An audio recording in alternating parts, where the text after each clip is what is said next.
Greetings and salutations, loyal viewers of this channel and disloyal viewers. Do not think I have forgotten about you with your disloyalty. You disgust me. Today I want to talk about what is going on in this Bronx Target because there's a viral video that shows all of the insane security precautions that they have to take due to the insane amount of retail theft and violence, by the way, that is going on at these various locations in New York City. But before we get into that, I want to thank everybody who signed up over on actualjusticewarrior.com/join.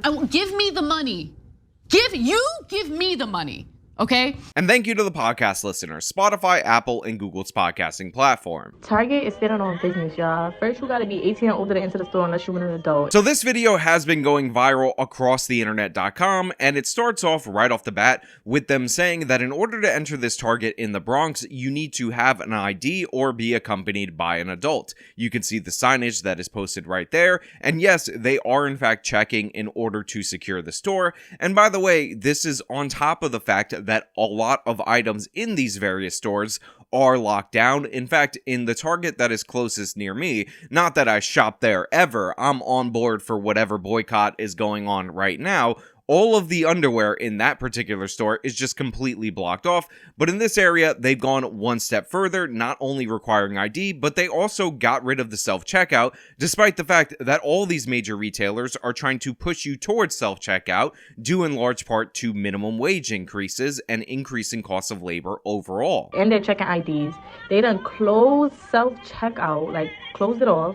You have to purchase makeup in the makeup section, and they have the whole thing railed off, so like you can't even sneak out. So the makeup thing is also real, and it's also quite common in the city of New York. In fact, I remember for one of my friends' birthdays or for Christmas, I don't remember exactly which thing it was for, me and my fiance decided that we were going to get him a cologne, and we went into a different retailer. We went into their specific cologne section, and they used to let you do samples or whatever, and they used to have a drawer where you would open it up, take the stuff out, bring it to the front. Well, no longer is that the case. You have to have a representative come over. They will spray the cologne, not let you touch it ever, and then you will meet them at checkout if you determine that you actually like the product. They can't even have those quarter-filled bottles on display anymore in areas across New York City. However, this Target is one step further, and they wrap the whole thing up with a receipt check at the end of the whole process. Then after you purchase with a representative or whatever, they still have to check your receipt at the door to take the security line. Now, fun fact for those of you out there in the audience, and I actually feel a little bit bad for the retailers for telling you this, but you know what?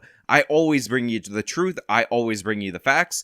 The whole receipt check thing at Target or at Walmart or at any store where you don't actually have to pay a membership for, like a Costco or Sam's Club or BJ's, is not backed up by anything in law. Being in a store is not legitimate grounds for suspicion of retail theft, and the only reason that's okay in one of those stores where you pay a membership for is because you actually have to agree to the receipt check in your agreement with the membership. So even though people do this, most people comply with this. Then after you purchase with a representative or whatever, they still have to check your receipt at the door to take the security line. I just want to put it out there that you technically don't have to do this in a place like Target, and you might not know that, you might not realize that because you're not agreeing to something that goes along with membership as you would in a Costco, BJ's, or Sam's Club. That's just something I want to put out there for you guys in the audience, in case you didn't know that, in case you budding retail thieves didn't realize that that was the case. But overall, this increased security package, on top of all these other security things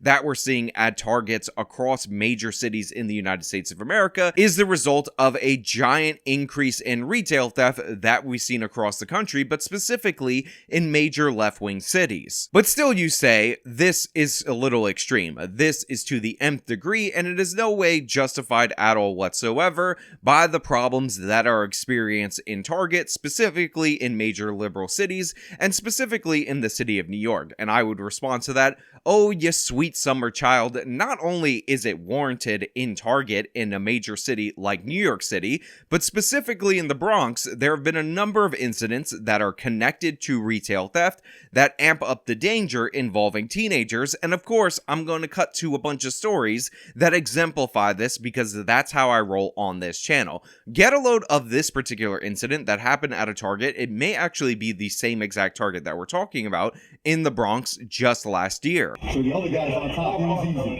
Firefighters rescuing 2 people who fell down this Target elevator shaft. The first victim, 16 years old, landed on top of the elevator.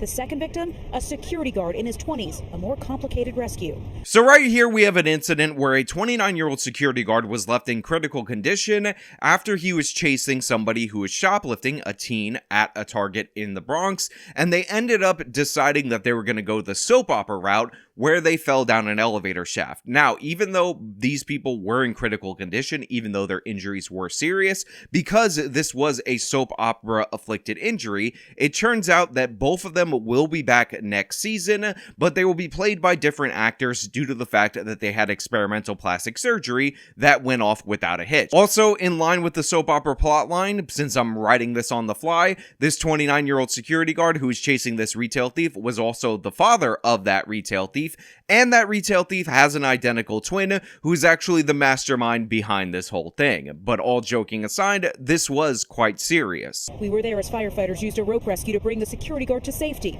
The fire chief saying he was rushed to the hospital in critical condition after a 4- or 5-story fall, trapped underneath the elevator at the bottom of the shaft. So again, even though I was joking a little bit about the soap opera element of this, I do want to point out that this man fell 5 stories. He was chasing a retail thief. The teen fell in a much less dangerous way. He ended up on top of the elevator. This guy ended up under the elevator, if I was hearing that local news report correctly. But yeah, this is the thing that employees have to deal with when confronting these thieves, and they're putting their lives and their bodies on the line. And we've covered multiple different instances of these people being killed in these kind of instances. And by the way, the violent iterations of these shoplifting encounters are going up as stores ramp up security in order to deal with the dramatic losses. So this is becoming more and more common, and you can understand, especially when you hear that that was a 16-year-old that caused all of this damage based on the fact that he wanted to steal, why this Target would consider going in this direction. He took a lot of stuff from Target, and then he just ran, and the security guy was running behind him, and the security guy almost caught the guy. And then Abdul heard the horrific event that followed. The elevator just came down straight, so it was like a big noise.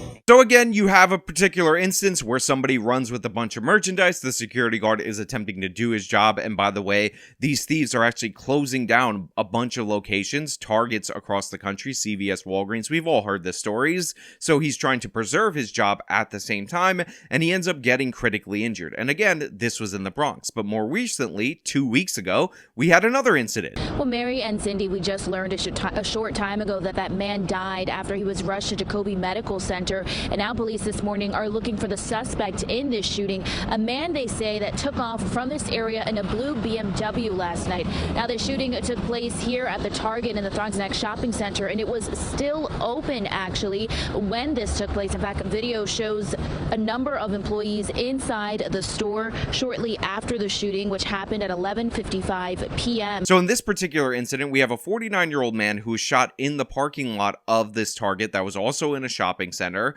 It may be possibly motivated by a robbery type motivation. This Target in particular was open till midnight on Sunday. This was in and around closing time, but it's a 49-year-old man killed. And again, it just goes to show you how crazy things are in the Bronx, especially when it comes to the Targets. Now, that being said, there is a bunch of bad information out there. People trying to make the case that retail theft is no big deal. It's completely overstated. In fact, it's actually going down. And there's a study that had been sent to me a couple of times where people made this claim based on this data that was presented by this left-wing organization that obviously is incentivized to downplay the dramatic increases in crime that we've seen across the country.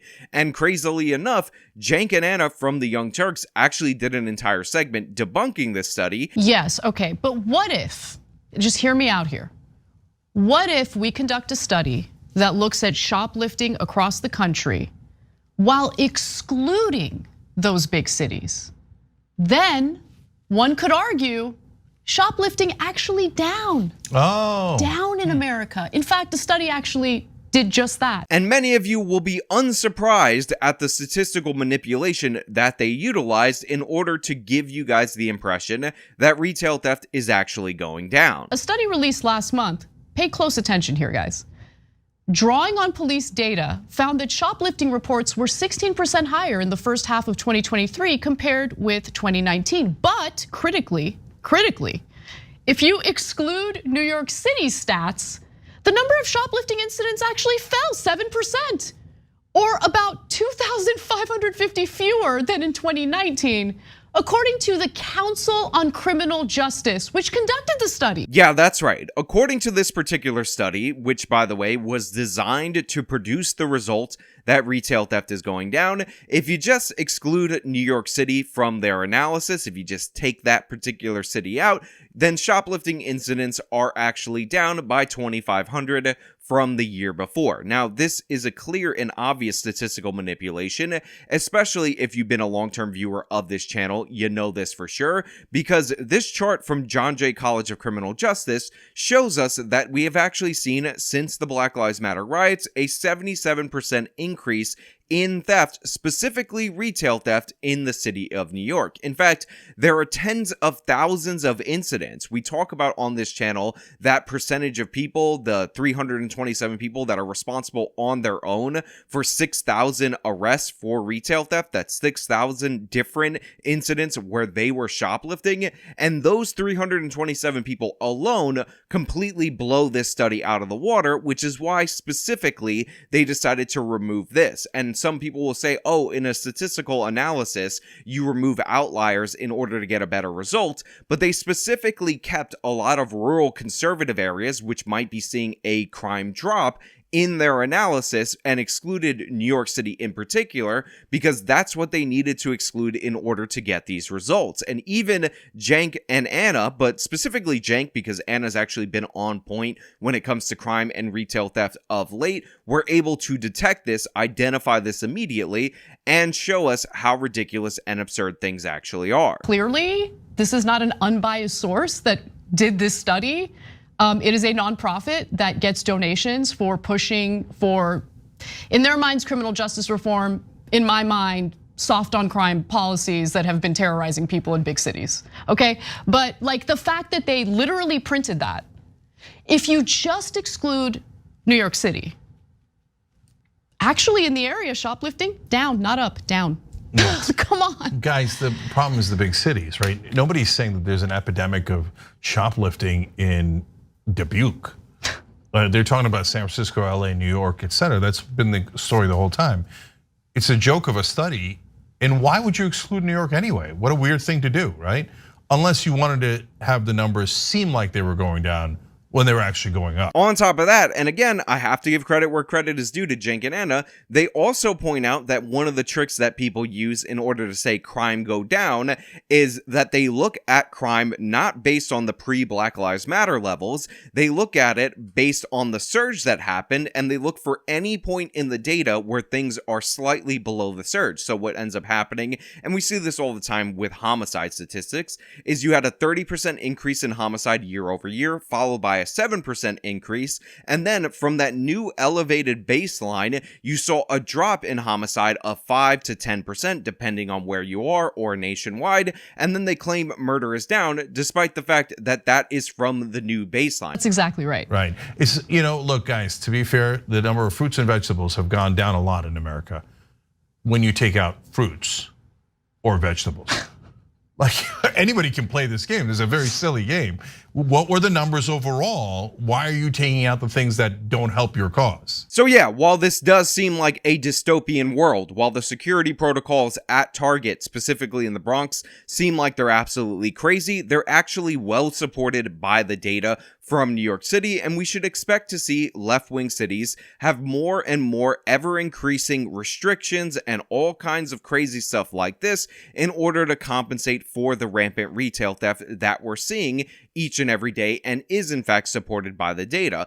On top of that, we're actually going to see much more stores closing because it turns out law-abiding people who want to be customers of this place, are actually put off by this. So you're in one of these crazy situations if you're these businesses where you could go out of business due to the fact that the retail theft is crazy, or you could try to lock down your store and take all these extra protocols because they're not prosecuting anybody, so it becomes on the store, and that could drive customers more and more towards online shopping. So it is a disaster. We are in a death spiral, and this is just the latest indication of that fact. But I want to know what you guys think about it down in the comments below. Is Target going too extreme? Is this not extreme enough? Or is the answer the obvious answer, which is we need to prosecute retail thieves? It is clearly and obviously a major problem. Let me know down in the comments below. If you like this video, show them by leaving a like, subscribe for more content, follow me on my social media, support me via the support links in the description of this video. This has been me talking about the crazy retail theft out of New York City and this Target that's completely locked down. Till next time.